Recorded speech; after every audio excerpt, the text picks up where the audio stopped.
Welcome back to the Fox Robbins Business Show. Great to have you back. We have an important guest today, Warren Rutherford. We're going to get into that very quickly, but this is the Fox Robbins Business Show, and this show is all about developing your best business ideas. And I'm the co-host, Bill Fox. The other co-host is none other than the proficient, radiant, resplendent, and sagacious Coach Robbins. Mr. Bill, thank you. Coach. He always gives me a wonderful introduction. That's a good thing. There's only one problem. I don't understand what those words mean. You don't need to. I hope they're nice. Yeah, they are. And we're going to, as I said, we have an important guest for this show and a meaty topic, which is called Hiring Smart. And speaking of our guest is Warren Rutherford, who is the president, owner of the Executive Suite. Warren, welcome to the show. Thanks, Bill. Thanks, Cliff. Glad to be here. And the Executive Suite, you know, what do you do? What's that all about? You're the owner and the CEO of that company. Well, I'll explain first what we do not do. So sometimes the Executive Suite connotes with renting office space, and unfortunately, I don't rent office space. And it's S-U-I-T-E, not S-W-E-E-T also, right? Correct, although I do So you have don't a sell suite candy. I don't sell candy. So at the Executive Suite, I do professional executive staffing, as well as transition and exit planning, and a little bit of coaching on the side as well. Mm-hmm. Working with business owners to fulfill their staffing needs is part of what we're here to talk about today. That staffing gets you into business planning necessarily. I mean, talking to owners about their planning for the business. I mean, today and tomorrow. I mean, necessarily it drags you into that, so you have to be proficient and very careful about that.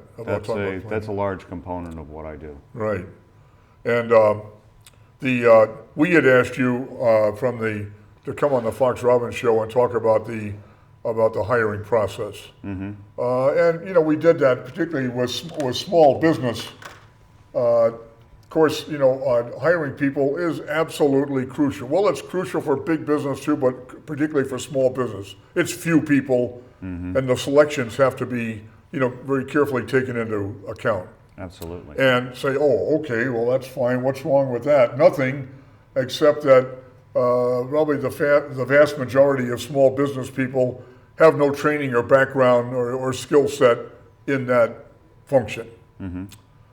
Just kind of do it by the seat of the pants, Coach. And it hurts them because they're, by virtue of the fact they're small businesses and they have fewer people, they better have good people. If you've got 1,000 employees and 2 are not that good, it's not going to hurt you as badly as when you got 4 employees and 2 are not that good. And unfortunately, they are not professional or proficient at hiring good people. And this is where you come in. Yes, it is, and thank you. The practice that I've developed over the years goes back in time, but forward into the present, understanding that most of what businesses do today is intangible. In some senses, 72% of it is intangible. And if we look at the people part of the business, the employees, which is what we're talking about today, right. No matter what they produce, no matter who they service, where they service them, where they provide their products, it's really critical for 72% of that business, that intangible value, to be representing the business and the brand well. So what I do in focusing on helping business owners staff up the correct way is first understand where the business has been, where it is currently, and where it wants to go to. Reference back to what you said earlier, Bill, on the planning piece. That is critical to my practice in succeeding in the staffing process. And several years ago, I came across some research, which I still do, with Cornell University, I believe back in 2008. And they did a study with 350 small business owners, appropriate to what we're talking about this morning. And the key question was to those 350 small business owners, how do you create workforce alignment? And they came out with 3 different areas: hiring, managing, and motivating. Today we're talking about the hiring piece. And they looked at 3 keys to strategies that companies use to select employees. I'll take the normal one, the person job fit. Have you the job abilities and knowledge and experience to do the job right away without extensive training?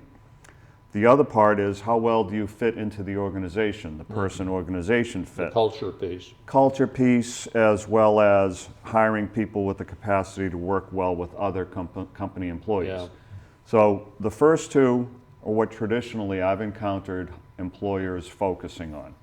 What I thought was interesting, though, is the research that Cornell University had done was they found that the person-future fit was the most important in providing long-term contribution of the applicants, often to the extent that they're willing to leave positions open until they find the best and brightest new employees. So in the person-future fit analogy, what the Cornell researchers identified was that if the applicants' current and future goals and objectives for their development, professional development, matches up with the company's current and future plans, goals, and objectives, and they could marry the 2, they were going to have a better chance of creating initial and longer workforce alignment. So when I work with clients, I'm wanting to understand a bit about the culture.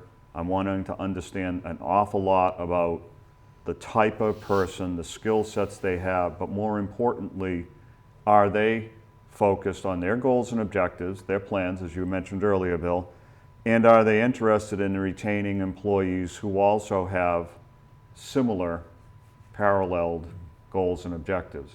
Because in those instances, we're going to find a better match and better workforce alignment. And several years ago, so it's 2016 now, in 2013, Gallup organization did a worldwide poll of hundreds of thousands of businesses, and their simple question was, what's your level of employee engagement? And worldwide employee engagement was approximately 18%, pretty good. They could measure it. They knew that they had 82% to go. In North America, that employee engagement level is approximately 28 to 30%. So the great thing about that is we can measure it. We know that 70% more of the employees need to be engaged with their workforce. So from my focus and our little speck of the world down here in Massachusetts, I look at how can I help employers and applicants match up in a way that increases the ability of the employees to be fully engaged in what the workforce and what the employer needs to be successful. Because at the end of the day, we're looking at tangible products. We're looking at tangible services. We're looking at net profit and profitability for the company. So I focus my efforts up front in identifying that person future fit, and then talk a little bit about how we do that in the process. I always felt in my own companies, my number one asset were my people. People would say, well, your customers. I'd say, my people. That's what gives me the continuity, the sustainability of these businesses. I have good people. I have had other people come into my business and say, you really have got some great people. You're right. I keep them, I motivate them, but my most important asset is my people. It's not my customers, quite frankly. They're a close second, I agree, but it's the people who are servicing those guys. I can't be at all 6 stores at once. Right. It's those people who are taking care of those customers, keeping them coming back. And when you had a store with high turnover, and I had one, that's expensive. That's expensive to bring people in, train people, and customer continuity isn't there. So it's a critical piece of a successful And business. disruptive. Crucial. I mean, that could be a loss Totally. of business along the Horribly, line. horribly disruptive. Horribly disruptive. Warren, we're going to move your first slide, hiring smart for your business, is the actually you've already touched on this point, the person future fit. By the way, I was going to say, you know, as we go along talking about this, there's got to be an attitude thing going on here, that you have a business owner who has an attitude or serious about finding good people, instead of saying, I'm just going to hire my brother-in-law. You know, I mean, that happens. I mean, let's be realistic that, there could be sloppy practices, but we got to be talking here on this show about a business owner who would be serious about, staffing well and having good people, true? And also the people who are, those who are being recruited, you have an attitude thing. Somebody says, I just want a job, I'll take whatever I get. That's not what we're talking about today. We're talking about someone who would want a future. I think from the employer's perspective, I would say that all of the clients that I've worked with have a sincere interest in trying to hire the best person. Oftentimes, they don't have the time to pay attention to do it a better way, so they may not also have the training and the expertise to be able to do it well. So they rely on their gut, they rely on their past practices, what's got them to where they are currently, and if it works, that's great. If it doesn't, they keep looking. What I try to work with employers on is, what is from day one to the time the person is hired, what's the expense taken in hiring that employee, and then from the time they start to get trained to finish their probationary period, how long Till that they're is. effective. When is that point when they're getting a positive return on their investment? Now, included within that analysis, financial analysis, honestly, is who's doing the job now while they're searching for the person. So where is productivity suffering currently? Right. And what I've found with most employers is they're not measuring it because it's taking too much time to measure it. So they're just focused on fill the position with the best person we can get right now, and we'll deal with it later. And sometimes, as I said, that works well. Sometimes it doesn't. You cannot manage what you don't measure. I've said that That's on true. this show about 50 times. And you're correct, Cliff, with that. One of the things that I looked at and continue to look at is with the person future fit concept, as well as workforce alignment and employee engagement, is that if the employer does a really good job at hiring the right person for the job and the company, then they've taken consideration in their application review and screening process of all factors. What other employees do they have to interact with? Right. Types of customers you referred to earlier, do they Right. need to interact with? Vendors, chain of management. So what are they responsible for doing, and what during the course of the day, week, and month is this person or persons responsible for? And how are they expected to go about conducting their business? Once we get an idea of what that is, then we can help the employer develop an alignment process if they don't have it already. And oftentimes it does impact other employees. So if I bring a supercharged, highly qualified employee in to work with a client, the blemishes sometimes with the other employees become readily apparent. And the employer will usually come back and talk to me about other searches. So what I try to do up front is understand if you want for your company the A-level top best person, that's great. I want to make sure before that candidate asks me this question, I'm going to ask you the question. Where have you been? Where are you going to? How do you want to get there? And what type of person do you need? And if they can't answer those questions, it's going to be difficult for us to find them the best talent. And I try to get them to understand that those best talent employee candidates are also going to be looking for answers from them if they're just doing the hiring on their own. So being prepared, setting out the measurement criteria, the evaluation criteria throughout the whole process, it is work, but it benefits the employer and the applicants as they go through the whole process. Right. And it benefits the company because you're probably going to have a very effective, a very good employee, very motivated employee come in and make the company that much better, and they're not going to leave. Yes, as long as after you train them, you continue with the management process and the motivational process. Management and motivation are critical to the And continuation. those are the other types of my practice that Right. we'll talk about there today. Steve, can I move you on to the application and interview process Sure. piece of it? Tell us what you had in mind with that. What do you want to talk about on application and interview process? Well, remember that we're looking at aligning our hiring practices to hire the right types of people. And so we're looking at that person's current potential to perform functions on the job better by understanding what's important in the job and matching that to what's present in the applicant. So that the employer needs to look at first. And then we need to assess and understand the applicant's long-term potential to be successful in the company and match up with the company's long-term strategy. And finally, we need to look at the ability to make job role changes to better fit that applicant or person's natural talents.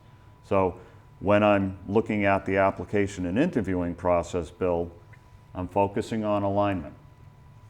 And I'm asking, do you ask, I'll go to an employer's standpoint, do you ask the applicant to talk about their future position responsibilities? Not just what do you want to be when you grow up or where you're going to be in 5 years, but seriously talk about tasks and functions that the applicant is interested in performing. And what that does for the employer is it gives him or her a sense of, is this person going to be right for me and right for my company? Next, what types of talents do the applicants think they have that'll help them achieve their future vision of success? So you get to talk about what attributes and attitudes and behavioral characteristics that they believe are their strengths. From the employer's standpoint, we're evaluating, are those things we need? Yes, the applicant has them, but do we need them? Are those right for us?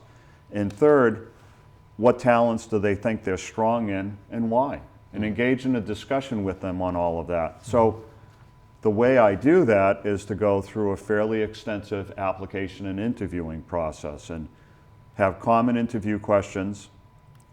I want to make sure they touch on the position, touch on the person, and touch on the company. So for those not familiar with what I call the pseudoscience of interviewing, there's a number of different techniques and questions you can use in the process. Some are behavioral, some are seeking to identify their values, some are seeking to identify how they make decisions. So if I look at your tendencies as an individual, you behave a certain way. We know Cliff is very quiet and unassuming, so Oh, that's me. we can draw that out in an interview, what his behavioral tendencies are. We can also find out what motivates him and gets him up in the morning.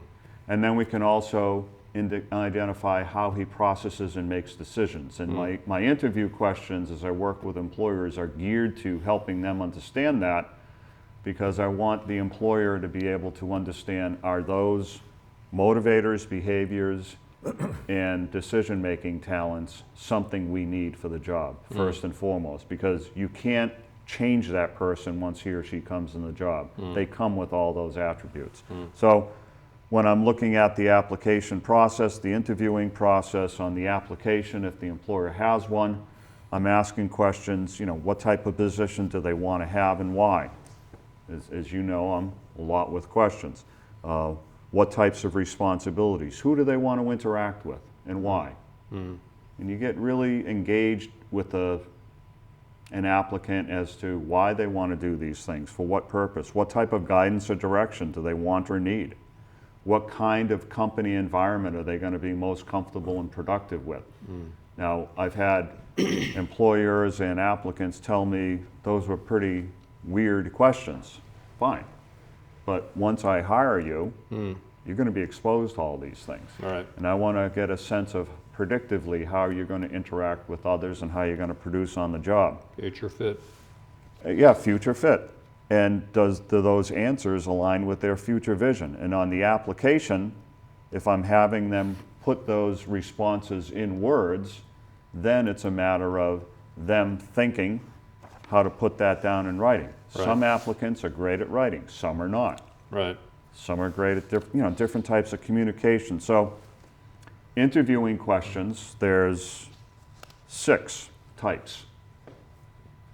So credential verification, pretty basic. How long were you at Fox Such and Robin's such, right. business show? Experience verification.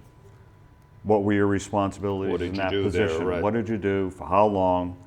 An opinion. What would you do in this situation? What are your strengths and weaknesses? So 3 different types of interview questions. Credential and experience is pretty much black and white. It should Yep. be on the resume. Right. Sometimes it's not. Unfortunately. Sometimes applicants are told to just put their last 10 years of experience. So you have 10 years of experience on your resume, you come in, you give it to the employer looks at you and is expecting to see a 32-year-old. He all of a sudden sees a 45, 50-year-old with graying hair. Immediately, the employer is going to say, well, what did he do the prior 20 years? So when applicants are just putting in that last 10 years of their work, what I'm always encouraging them to do is be full and truthful.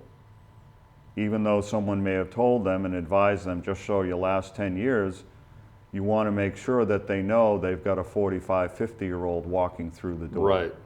Yeah. Otherwise, they're going to say, what's he hiding? What's she hiding? Right. Why did she or he not put his entire work experience, even if it's not as detailed as the most recent 10 years? You still need to say, Correct. you know, I started work out of college and went with 3 of these companies, but the last 10 years, here's more detail about what I've done. And that, yeah, and exactly, It's all there. Cliff. And then on the other hand, you've got applicants who are told to keep their resume to 1 page. So they put it in 6-point type that you need a magnifying glass to read. Plus what, 3s. You know, what I encourage them to do, and I encourage the employers to ask about it as well, is to dig into why did you take this particular position? What was of interest to you? And for women in particular, as well as increasingly men that are stay-at-home dads raising the kids, there's gaps in their experience. Right. And well, I was told not to talk about that. Well, are you proud of your children? Yeah. Well, Absolutely, I'm proud of my children is the response. Well, let's talk about it. Put it there. If you're proud of it, put it down. That's part of who we're thinking of when we're bringing you into the company. So I made a conscious decision to leave to leave the workforce. and spend 5 years until my children. Put it down there. Why not? And as most mums or dads who have raised their kids will tell you, it's harder than any job in the world. That's for sure. So, You and I better always off say, taking a be proud of job, it. right? So credentials, That's 9 to 5-ish. correct. Kids are 20 like 25 hours a day. 24/7. Yeah. So, you know, first 3 types of questions: credentials, experience, and then opinions.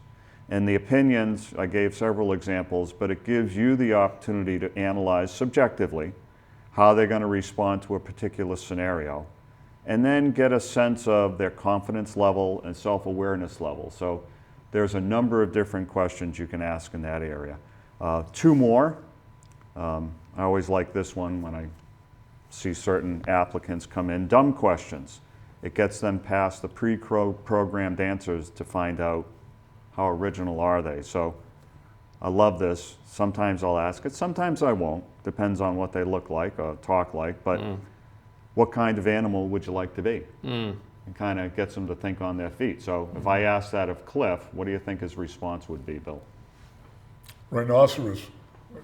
Eagle. Eagle. I want to be an eagle. It's, you know, it's light, it's not too serious. It in some sense, it takes them off guard, which I want to do. I want to see how they respond to it. And then behavioral questions is the 5th type. So can you give me a specific example of how you did that? Or what were the steps you followed to accomplish the task? And what I'm looking for there is how they used a skill strength to accomplish a task. Now that's in the past, so I'm going to bring it forward into the future. If you were given the responsibility to do X, how are you going to approach that in this company with this job? So now I'm starting to look at behaviorally how they think, how they respond. And important within that is staying away from the question of tell me your strengths and tell me your weaknesses. Yeah, right.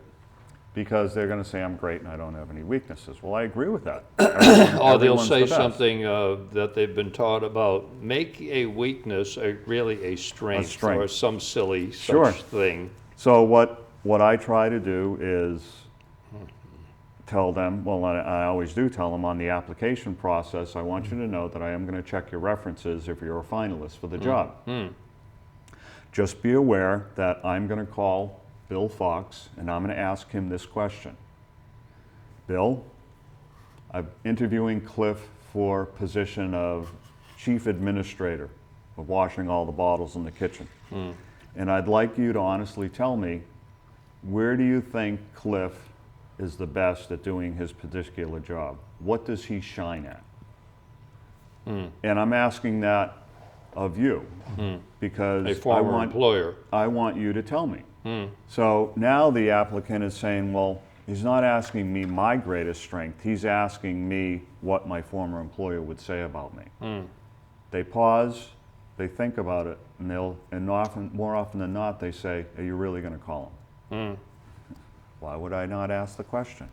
So I ask that question, I get a fairly honest response. Yeah. And it's usually verified by the employer. Follow-up question to that is, so thank you for that answer. What I'd also like you to think about and respond to is, I'm going to call Bill up and I'm going to ask him, what is the worst thing Cliff ever did when he was working for you in that job?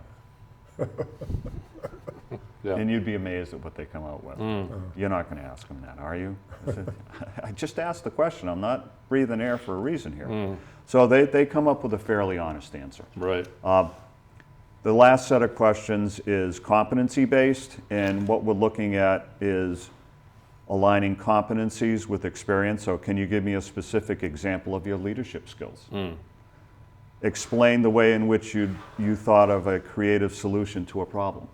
So those are just 6 of the interview questions that I would ask. Okay.